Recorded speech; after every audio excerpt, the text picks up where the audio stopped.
National Fishermen and Pacific Marine Expo are proud supporters of the Galley Stories podcast, as we make similar efforts to highlight the people and topics that define commercial fishing. You can see what that looks like in print and online all year long, as well as every November in Seattle, when this community comes together at PME. Check out nationalfisherman.com and pacificmarineexpo.com to learn more. Hello, and welcome to Galley Stories, stories of the Bering Sea and beyond, hosted by Mark Kaler. My name is Penka Jane, podcast deckhand and longtime listener.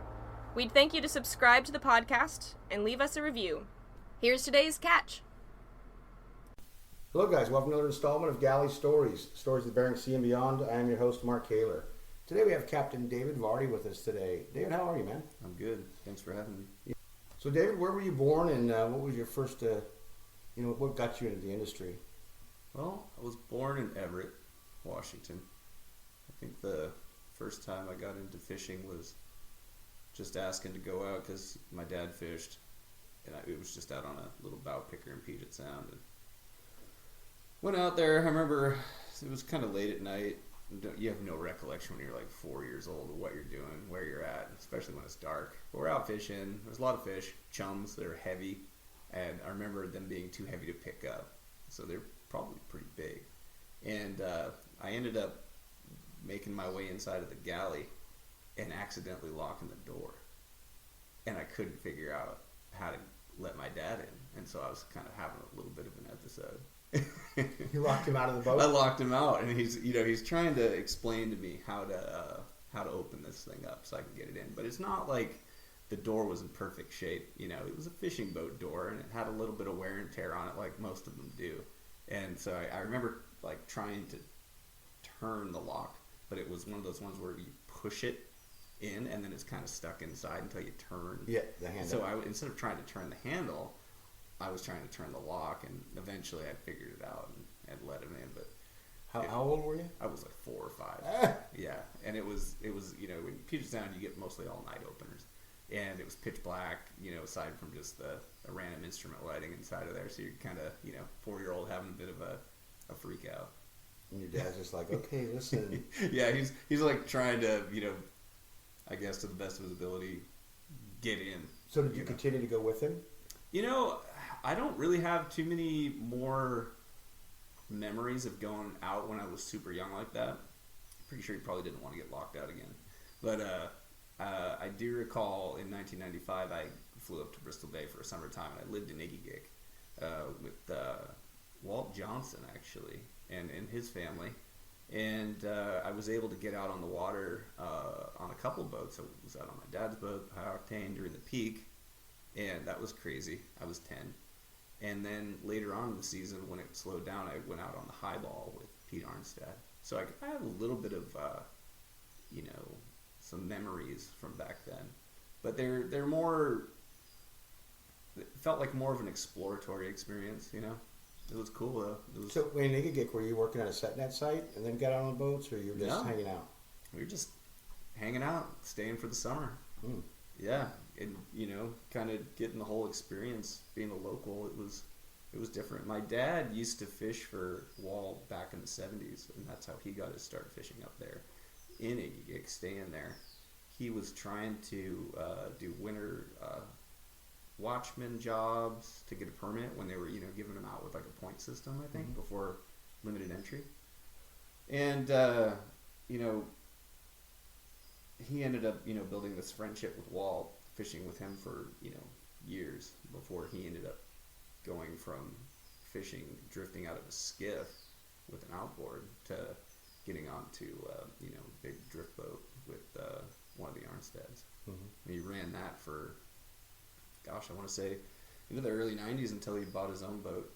And then 2 years later, I was up there on his back deck just checking it out, kicking some fish around. How long did you do that? Very often? You were 10 when you went up that time. Did you continue to go up? That's your primary fishery, right? Or is it your only fishery? It's really my only fishery now. I used to do Puget Sound, chum, and Togiak herring, but the chums can be, the market can really be frustrating, and so I kind of weeded myself out of that one. And then Togiak, we just completely lost the market up there. But that was a fun fishery. Now, let's talk about that. Let's do What's it. the experience like? The experience of togiak herring on a gill netter is it's set netting. So you have anchors on both ends of your gill net, and you got to go out there, set it, throw the anchor, start setting it, throw the other anchor on the other end, and you can see the fish in the water, so you kind of want to make sure that you're putting it on there. Then once it sinks, you pick it, and sometimes you'll load the boat. Geez, I think the most we ever did in one day was probably like 8 times. I mean, and you're talking, between 10 and 20 tons sometimes. It's crazy. Wow. And it adds up really quick. You're putting in, I mean, I don't know what an average seiner over there in the Trident fleet would typically bring in, but when I was running my own boat, I never caught under 400 tons over there. And, there's just like a week and a half, 2 week seasons. It's real quick. Yeah. And then when I was over there with my dad, we had a 500 something ton season one time. What's the comparison to picking herring versus picking salmon? Oh, geez, you don't have to do really a whole lot of work picking.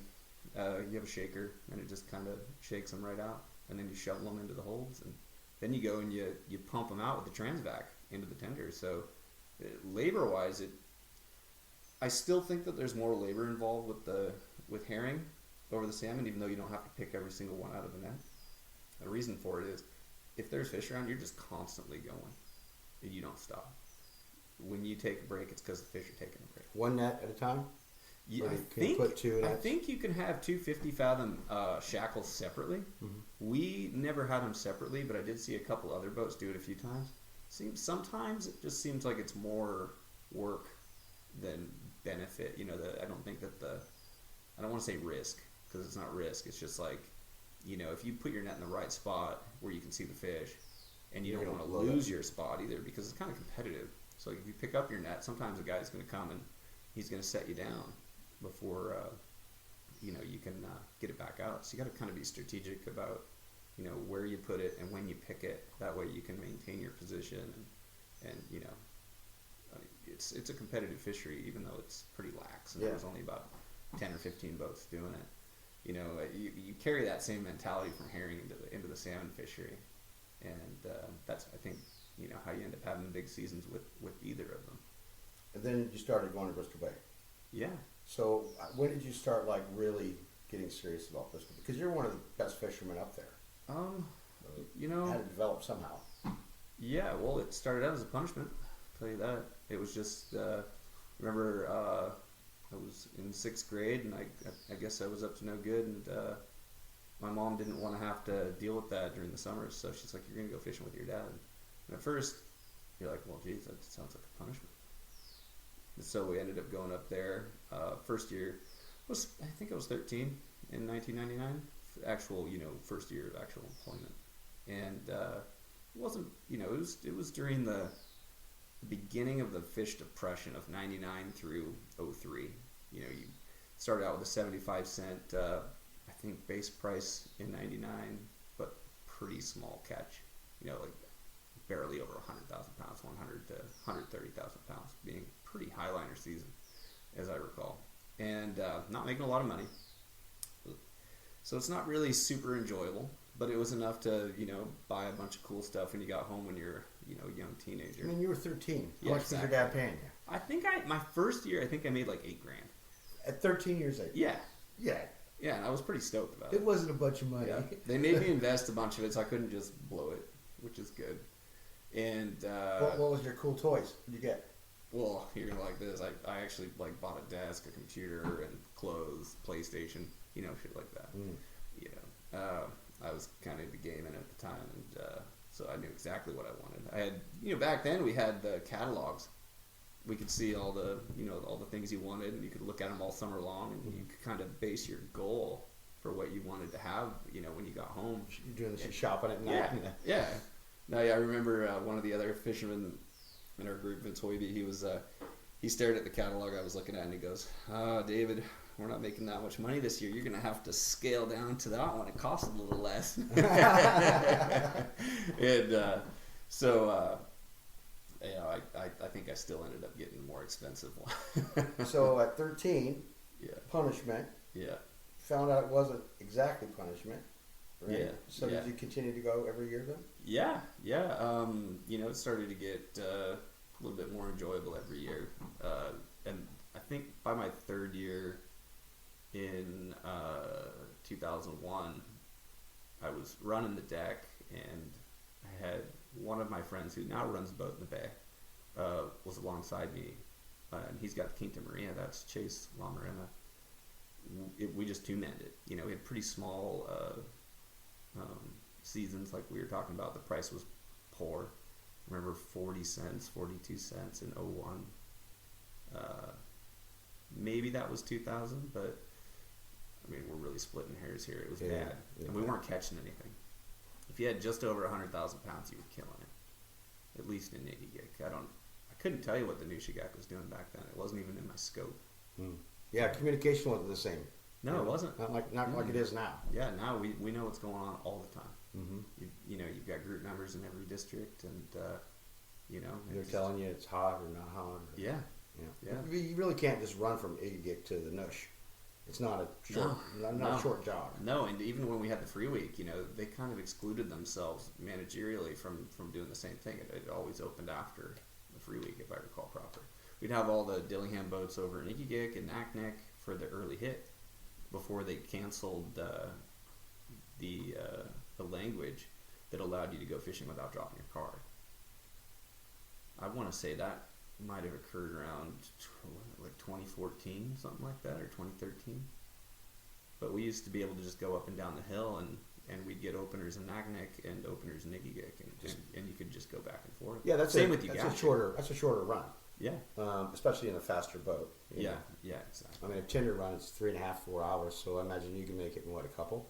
You could, but at that time, we didn't have fast boats either. I had a really nice Kwijak, and I bought it in 2011, and I fished it in 2012, and it got around pretty good at 11 knots pretty much everywhere, unless you were going against that, strong Nushigak current on the ebb. I mean, I think any keel boat back, at least back then, you were doing just a couple knots against that. Yeah, if you're moving at all. You're Yeah. just trying to hold your spot till the I remember going over there for pinks, and what was it? Was it 2012?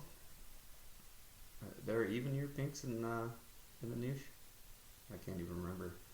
I haven't done it in so long, right? Well, I remember going over there and fishing down at the bottom of flounder, and then at the end of the period, heading back to town. It just took forever. So you gotta leave the Noosh on the ebb. Yeah, well, that was just to go up to Clark's Point to deliver, because there's, by that point in time, late July, you've got, not a lot of support around. Oh no, I'm gone. Yeah, yeah. You've got, fleet managers are gone pretty much. You've got very few tenders around. You're probably jumping from market to market. I don't even believe I was selling to Trident over there. I think we had to secure someone else, but it was, that was actually my first dip in the Noosh was in 2012. I'd never been there before that, except for in '99 I went over there for King opener, and there was nothing. And I was just, deckhanded, not paying attention, had no idea of my surroundings or anything. You're just working. Yeah. Well, let's get back to how you built your way up to your first boat. Oh, yeah. So, Yeah. you how long did you spend on your dad's boat? Spent 5 years with him. I spent '99 through '04 when I graduated high school, and then he loaned me some money to get a little shore boat, and that's where I started out. And how'd you get your permit? I got it through the same deal.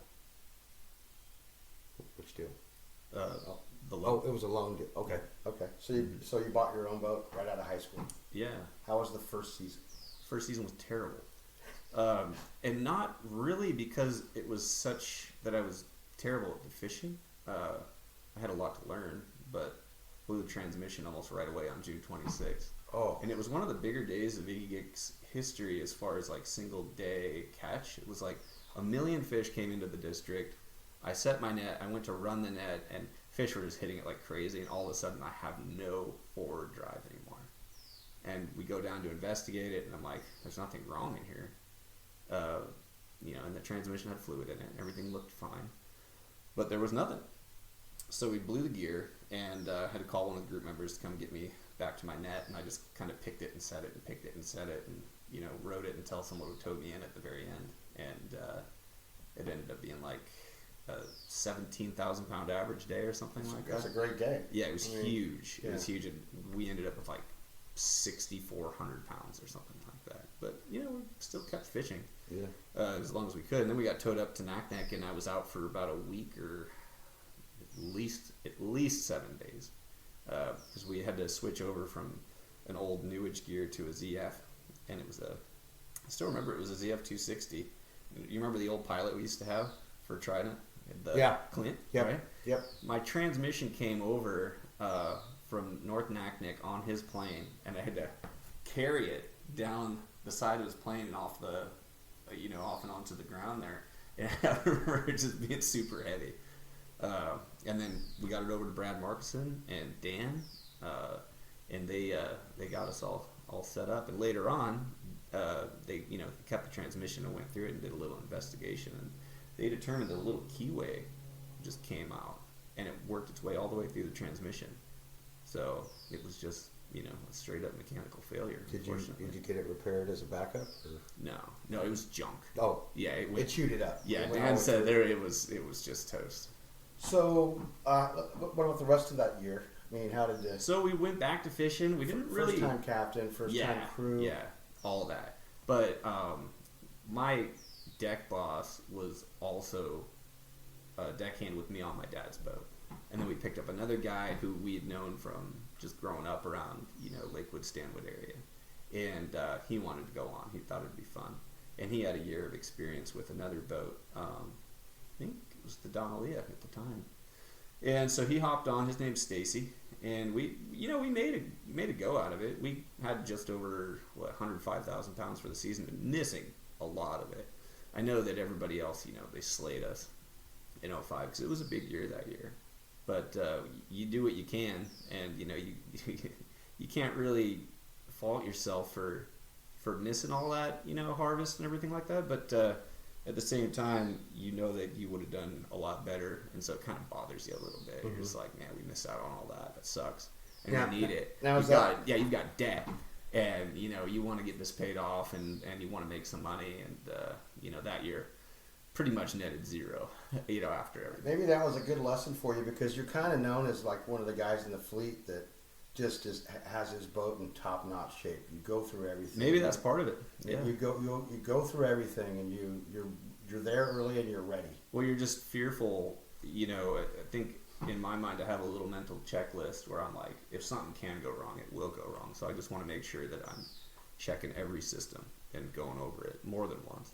Mm-hmm. And so I'll spend way too much time doing that, and I'll just be even just oiling random things that I don't want to corrode, mm-hmm. Just so I can tell if something's leaking.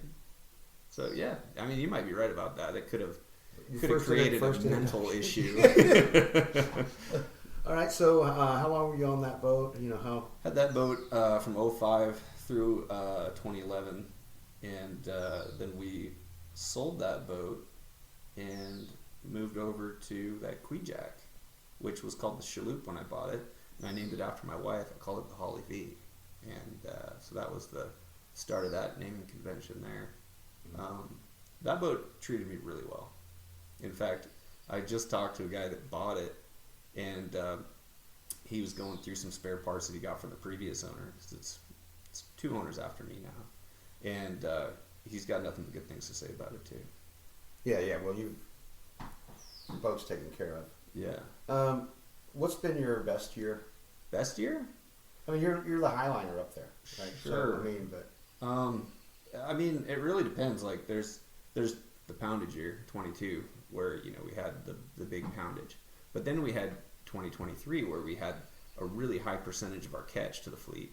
So I mean, it really depends on what you call best. Fortunately, both years I got laid off by canneries at the end of the season before I could even determine what our ceiling for poundage would have been. Right. Which is really unfortunate. Yeah. But I get it. There's politics. There's guys out there. Won't mention names, but they don't want you out there catching the fish that they think belongs to them. So they'll end up getting you fired from their canneries, and it makes you think about your strategy moving forward.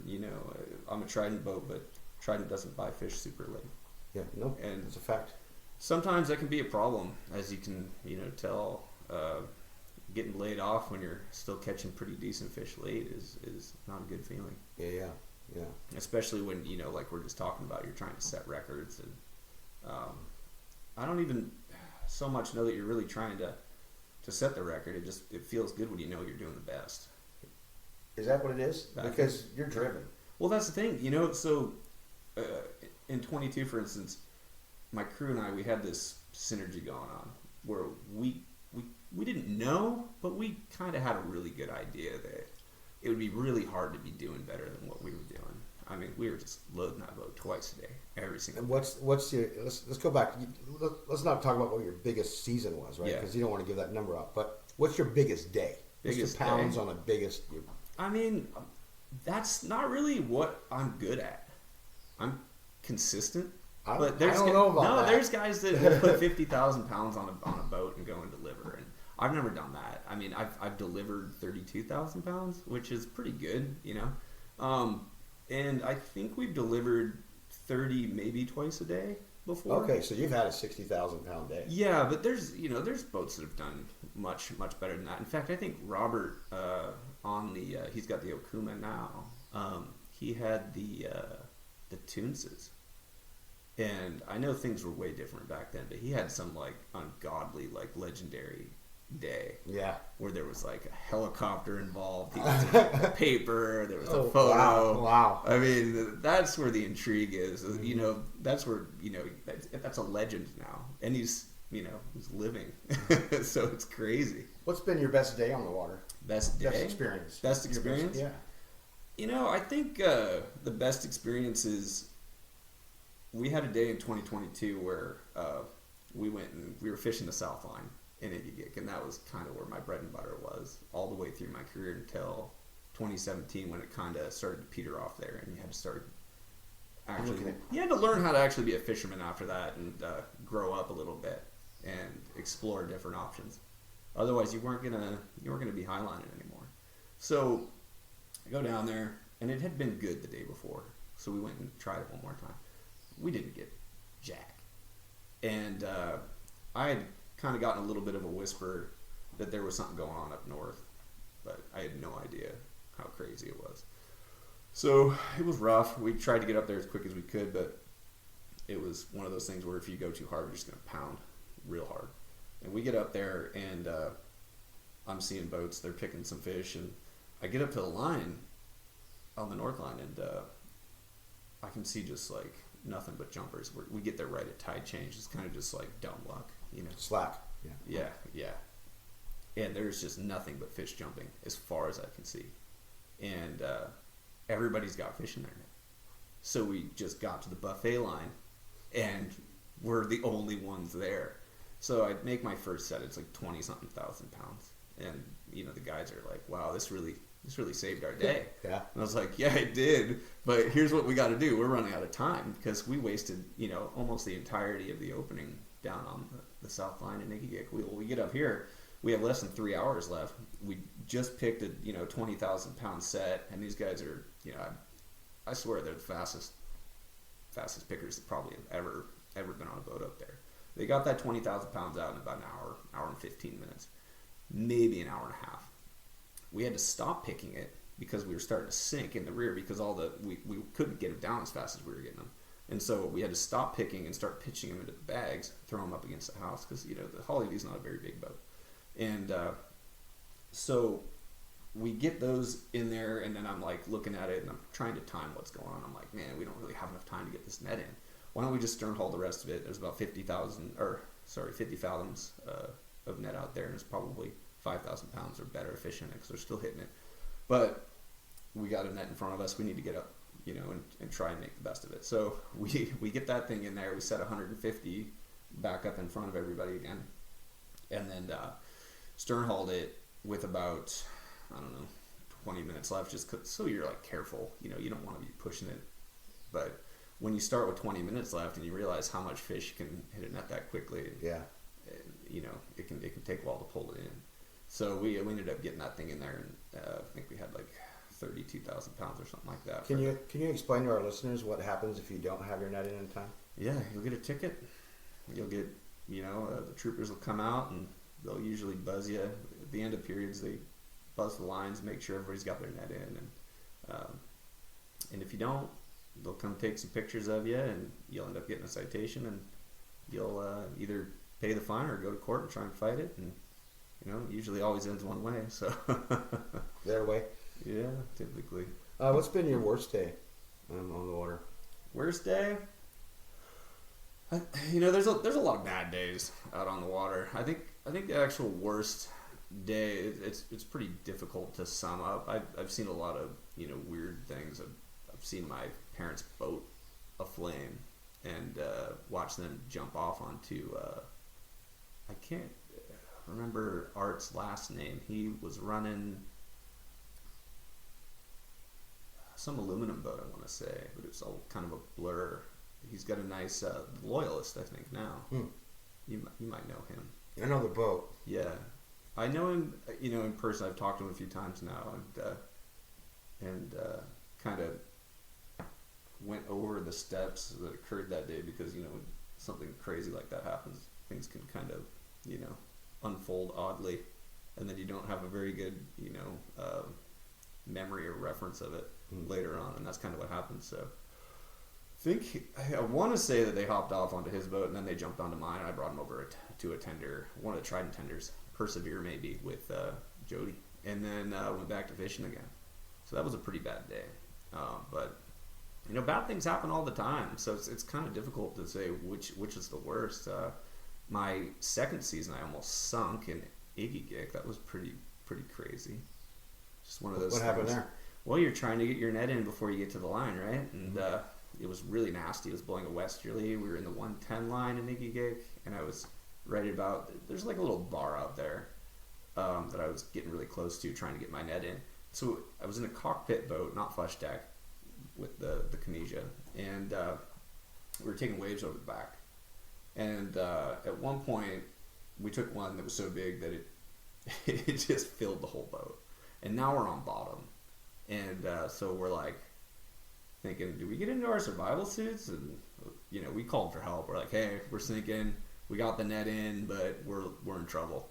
And so Johnny Mavar showed up first. He had the windsong, I believe, at the time, and he hooked the bow line up to us, and he kind of tugged on us to keep our bow down, so we weren't doing one of these little deals where you're teetering with your stern. But we're on bottom. Luckily, the tide's gone out so far that the boat can't really go down. But so there was that. We ended up getting the deck hose down there and sucking it all out. Did you you had to sit through the tide? No. Oh, you got off the boat? No, yeah, we were good. Yeah. We quit fishing for that period though. So I recall one of my deckhands, Stacy. He was not really digging that, and I understood. I didn't push the envelope like we should go back out. Would I have? Yeah, probably. But we didn't. What advice would you have for young folks trying to think about getting into the industry right now? That's a tough one. I mean, are your kids going to fish?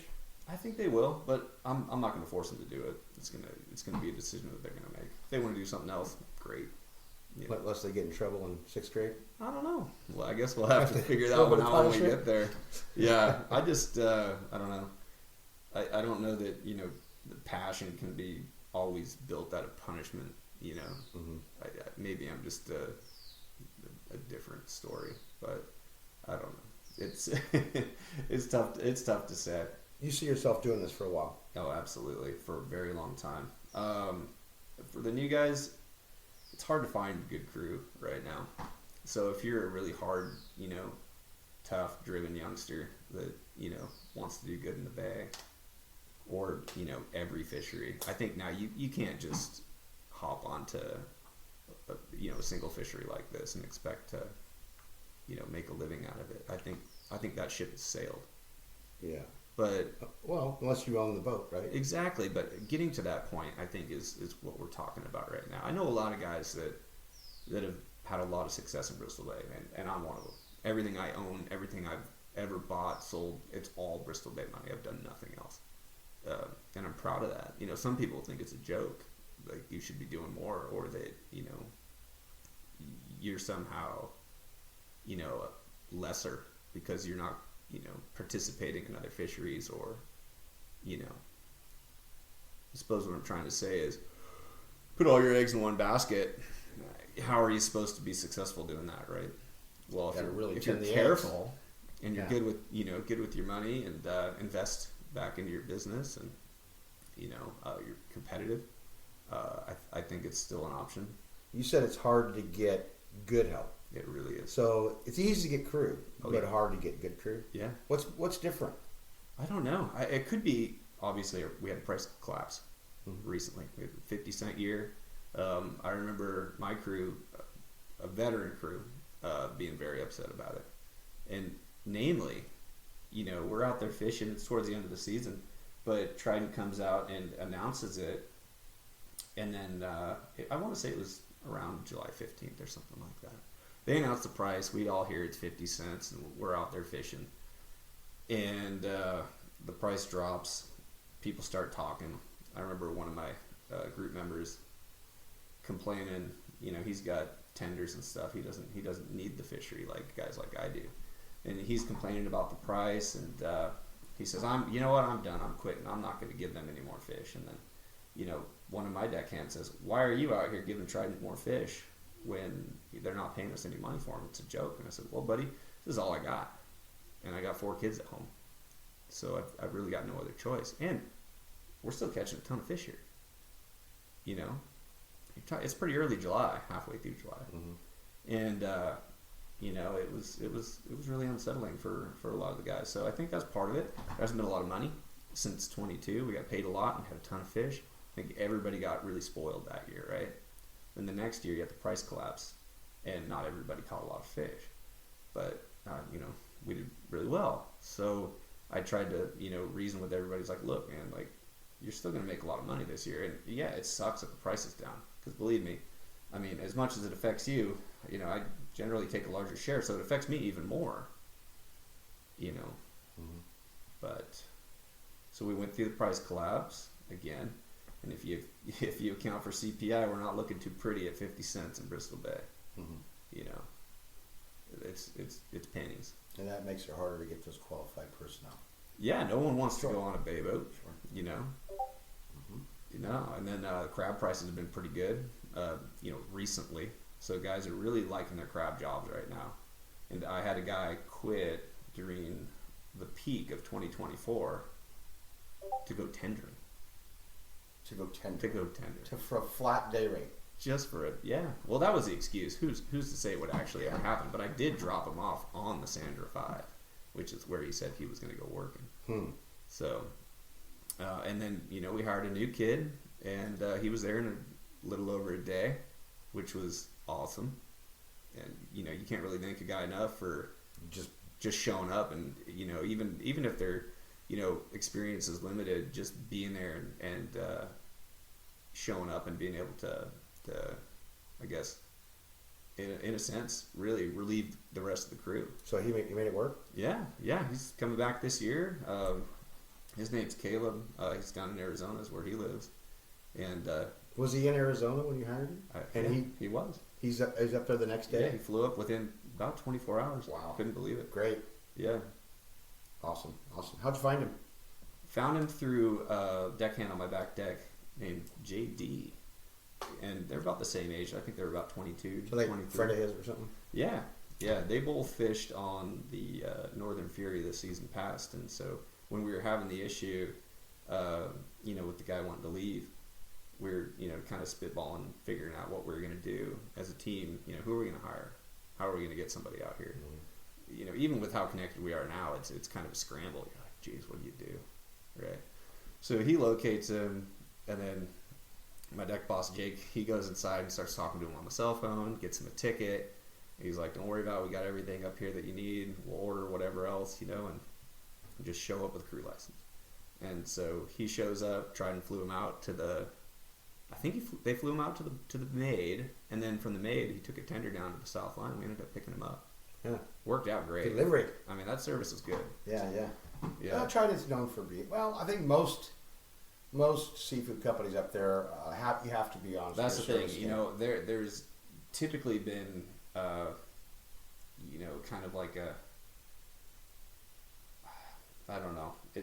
All the markets like to kind of talk about how good their service is. I haven't been with one yet that has really been poor, but I also fish pretty late with a lot of the other markets, so it's tough to say what your in season would be like. But talking to your friends, like, hey, how's the service over at Silver Bay? Oh, it's wonderful. Yeah. How's the service over at Red Salmon? It's wonderful. Sometimes it might seem like Red Salmon boats get paid a little less than us, so that that would be one reason why you kind of talk up Trident or Silver Bay, because they seem to pay more. Silver Bay seems to recently been kind of paying the most in the last 5 years, but I was talking to one of my group boats, the sluice box, Kyle Gleason. He said that Silver Bay might be behind Trident right now. I don't know how true that is. Oh, I haven't heard that at all. Yeah, I have nothing to back it, but if it's true, that should feel pretty good to our managers, right? And after our I don't know. I've been with Trident an awful long time. Yeah, I haven't fished for anybody else until they're not buying. So I got like majority of my clothes say Trident on them, dude. yeah. Oh, me too. I've got a jacket. I wear Trident hats. I mean, like this guy right here. Well, what about any final thoughts? Anything you'd like the world to know? Well, just in general about Bristol Bay, or any thoughts you have, man? Anything you'd want to impart on us? You love the life. I definitely love it. I think it's great. Like I told you, I've built a life on it, and I'm going to continue to do it until I can't. I like the freedom that it's given me. I like the the whole package. You get a whole year to decide what you're going to do next year. You keep it, tighten your process. You plan for next year as soon as that one's finished. You stay on top of it too, right? You wait for the release, the forecast. Yeah, exactly. You study it. You study them. Exactly. Study the forecast. I mean, as soon as we're done fishing, I'm doing boat surveys for only Bristol Bay boats. Do you know where you're going? Do you know where you're going to start next year? You don't got to say the river. Oh, this year? Yeah, this year. I think everybody's going to attempt to start in the niche. And to say that you weren't going to do that, I mean, you have your diehard guys that are going to do the same thing no matter what. Yeah. Same with Ugashik. The Ugashik crew's like, they're just the Ugashik crew. Yeah. You got to go, I guess, where the fish are, right? And then adjust your season from there. There's always a sleeper, though. Like last year, Igigik was the sleeper river. I think all the big seasons came out of there. Mm-hmm. Unless, you did really well. I know a couple of boats that did the hop around that timed things a little bit better than we did. And they were rewarded as such. Mm-hmm. But there were no big seasons last year. No like 400s or anything like that, as far as I know. But, they still did pretty well considering. Mm-hmm. Mm-hmm. All right, David. Thanks for taking the time to share with us today. Yeah, I hope it turns into something good for you here. Good. All right. Well, I'll definitely be seeing you in the bay. Mm-hmm. So, all right, guys. Thanks, and we'll see you next time. Thanks for listening to Galley Stories. We hope you like what the net brought in. Please leave us a review on iTunes. Whether you like it or not, we're not fishing for compliments. Look us up on Facebook and Twitter too, and reach out to us at galleystories@gmail.com.